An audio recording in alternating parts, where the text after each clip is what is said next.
Hello and welcome back to my channel. आज का topic है टेलीपैथी। सबसे पहले तो ये कितना काम करता है, कैसे काम करता है, इसके बारे में मैं एक रियल लाइफ अपनी एक्सपीरियंस से मैं एक स्टोरी से बताऊंगी। आपको समझ में आ जाएगा कि ये कैसे काम करता है और कितना काम करता है, किस हद तक काम करता है।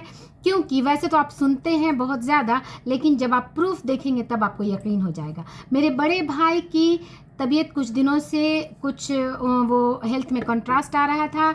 उन्हें हार्निया की प्रॉब्लम्स थी और पेट में उनको दर्द हो रहा था बार बार, लेकिन वो पेन किलर खा करके उसे सबसाइड कर दे रहे थे। लेकिन मेरी मम्मी क्योंकि बहुत वरीड थी, तो एक दिन उन्होंने मुझसे फ़ोन करके मुझे कहा कि तुम मुझे हिना का नंबर दो। हिना मेरी एक सीनियर कंसल्टेंट गायनिकोलॉजिस्ट है जो कि दिल्ली में बहुत अच्छे हॉस्पिटल में पोस्टेड हैं। तो उन्हें लगा कि क्योंकि ये ऑपरेशन होना था दिल्ली में ही, तो उन्होंने मुझसे कहा कि मेरी मम्मी ने कि हिना का नंबर मुझे दो, मुझे उससे बात करनी है, सो दैट कि वो सारी डिटेल्स पता करके मुझे बता देंगी कि कौन अच्छे सर्जन हैं और कहाँ मीन्स होना ज़्यादा बेटर है। ये सारी डिटेल्स उन्हें हिना आपी से चाहिए थी। तो उन्होंने मुझसे कहा एंड फिर मैंने मना कर दिया कि आप तो कह रही हैं बट भैया टाल रहे हैं फॉर सम रिस्पॉन्सिबिलिटी, क्योंकि काम का बहुत ज़्यादा प्रेशर था तो भैया टाल रहे हैं। तो मैंने मना कर दिया। मैंने कहा कि पहले आप भैया से कंफर्म हो लीजिए, क्योंकि वो काफ़ी बिजी रहती हैं। अगर वो सारी चीज़ें पता कर लेंगी और फिर भैया डिनाई कर देंगे तो मीन्स अच्छा नहीं था। तो मैंने डिनाई कर दिया, एक तरह से मना कर दिया कि पहले आप भैया से कंफर्म हो लीजिए। एंड इवन जब भैया से मैंने पूछा तो भी भैया ने थोड़ा सा डिनाई कर दिया कि अभी रहने दो, अभी चलेगा, अभी तो ठीक है, बहुत ज़्यादा प्रॉब्लम्स नहीं है। एंड सडनली दिन में मम्मी ने बात किया है एंड नहीं, एक दिन पहले मम्मी ने मुझसे बात किया है एंड दूसरे ही दिन हिना आपी का कॉल आता है मेरे पास। एंड मैं सडनली सरप्राइज हो गई कि मेरी मम्मी ने आपको कहा है फ़ोन करने। तो उन्होंने कहा नहीं, मैंने तो ऐसे ही तुम्हारी खैरियत पूछने के लिए फ़ोन की।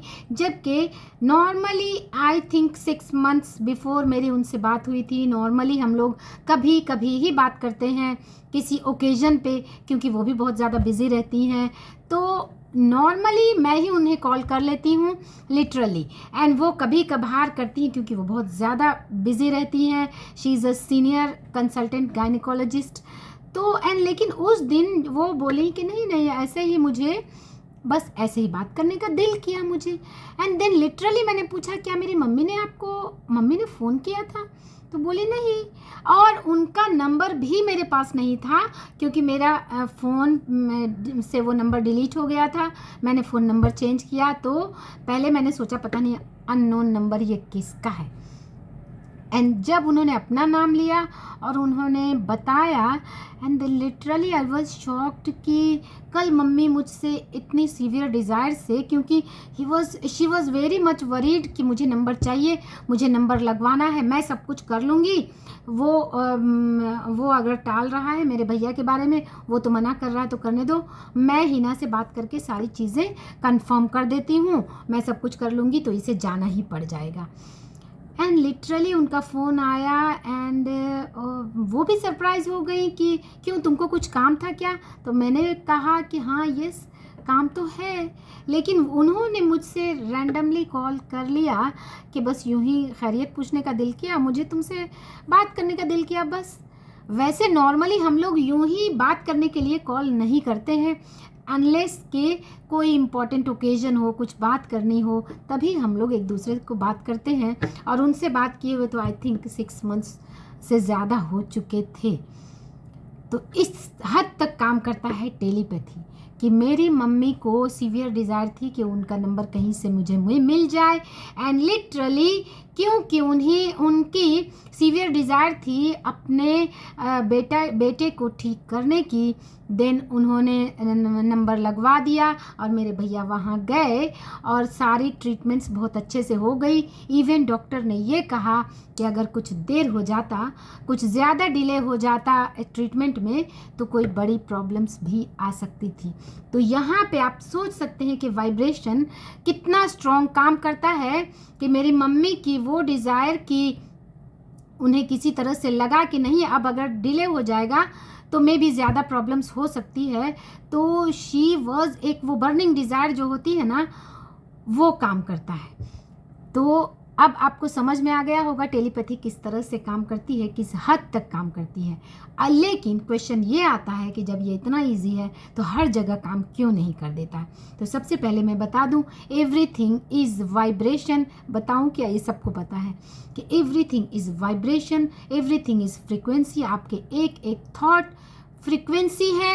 एंड मैंने भी इस टेलीपैथी को कितनी बार यूज़ किया, इवन मैं अपने मैनिफेस्टेशन के लिए भी इस टेलीपैथी को कई बार यूज़ करती हूँ। हाँ, ये वहाँ पे नहीं यूज़ करेगा जहाँ पर आपको कोई रेसिस्टेंस है। किसी ऐसे इंसान पर ये काम बिल्कुल नहीं करेगा जिसके लिए आपके मन में थोड़ा सा भी इतना सा रेसिस्टेंस है, आप अनब्लॉक्ड हैं और आप चाहेंगे कि उससे टेलीपैथिक मैसेज दें कि वहाँ से कॉल आ जाए। ऐसा नहीं होगा, क्योंकि एवरीथिंग इज़ वाइब्रेशन। तो आपके मन में अगर थोड़ा सा भी डाउट है या फिर थोड़ा एंगर है, थोड़ा फ्रस्ट्रेशन है, गुस्सा है, तो वो उस वाइब्रेशन को कट कर देगा। एंड ब्रेन ट्रेसी जो कि बहुत बड़े ऑथर हैं, वो कहते हैं कि मुझे जब किसी अदर कंट्रीज़ में भी किसी से बात करना होता है तो मैं टेलीपैथिक मैसेज उसे देता हूँ कि 11:30 में उनका मैसेज आएगा एंड 11:30 में द बेल रिंग्स। तो ये इस हद तक काम करता है। बट इसे आप अपनी लाइफ में यूज़ करना चाहते हैं, आप किसी ऐसे इंसान पर सबसे पहले यूज़ करें जिसके लिए आपको रेसिस्टेंस बहुत कम है। उसका तो मैसेज आप विदिन 24 आवर्स मैनिफेस्ट कर लेंगे, क्योंकि उसमें आपको रेसिस्टेंस नहीं है। तो इसकी शर्त यही है, अगर आप किसी ऐसे इंसान का फ़ोन या कॉल या मैसेज मैनिफेस्ट करना चाहते हैं तो सबसे पहले आपको अपनी वाइब्रेशन को क्लीन करना होगा। अगर कोई एंगर है, कोई अनफॉरगिवनेस है, तो उसे फॉरगिव करके एक हेल्दी वाइब्रेशंस, एक प्योर वाइब्रेशंस को जब आप क्रिएट करके उस वाइब्रेशंस को उस पर्टिकुलर पर्सन तक पहुंचाएंगे, देन पूरी तरह से उसे आप विदिन 24 आवर्स मैनिफेस्ट कर सकते हैं। ये बिल्कुल भी प्रूव्ड है। तो इसे करने का सबसे जो तरीका है वो यही कि आपको अपनी वाइब्रेशन को पहले क्लीन करना होगा। तो ये टेलीपैथिक मैसेज देने से पहले अपने वाइब्रेशन को चेक कर लें कि आप में कहीं पर कोई गुस्सा तो नहीं है, कोई एंगर तो नहीं है, कोई नेगेटिव थॉट तो नहीं है, या फिर कोई जलन, कोई ये तो नहीं है, कोई डाउट तो नहीं है कि ही और शी इज़ में भी वो तो बिज़ी रहेंगे, वो या रहेंगी, वो तो मेरा फ़ोन रिसीव करती ही नहीं है, वो तो नहीं। इस तरह की अगर डाउट वाली सिचुएशन आपके माइंड में है, देन टेलीपैथी वहाँ पर काम बिल्कुल नहीं करेगा। आप मैसेज देने से पहले अपने वाइब्रेशन को क्लीन एंड क्लियर, प्योर रखें। फिर इस मैसेज से आप यूनिवर्स, इस टेलीपैथिक से आप यूनिवर्स को भी मैसेज दे सकते हैं। जैसे कोई भी चीज़ अगर मुझे मैनिफेस्ट करना होता है, मेरा फ़ोन एयरपोर्ट पे मिस हो गया एंड वो कहाँ था मुझे नहीं पता, मैंने यूनिवर्स को एक जिसे कहते हैं मैसेज दिया कि मेरा फ़ोन मुझे मिल जाए चाहे जहाँ भी हो, एंड लेट गो कर दिया। एंड लिटरली वो फ़ोन मुझे बहुत आसानी से किसी स्टाफ ने दे दिया, ईज़िली वो मैनिफेस्ट हो गया, क्योंकि उसमें कोई रेसिस्टेंस को सबसे पहले रिलीज़ करना होता है किसी भी मैनिफेस्टेशन के लिए। तो पहले अगर आपको कुछ भी मैनिफेस्ट करना हो तो सबसे पहले चेक करें, मैनिफेस्टेशन के पीछे भागने से पहले चेक करें कि इसमें रेसिस्टेंस कहाँ पर है। तो डाउट्स हो गए, एंगर हो गया, गुस्सा हो गया, फ्रस्ट्रेशन हो गया, एंड चिड़चिड़ापन हो गया, नेगेटिव वाइब्स आ गई, लो फीलिंग्स, ये सारी चीज़ें अगर हैं तो पहले उन पर काम कर लें, मैनिफेस्टेशन तो अपने आप हो जाएगा। Hope you like it. Thanks for subscribing.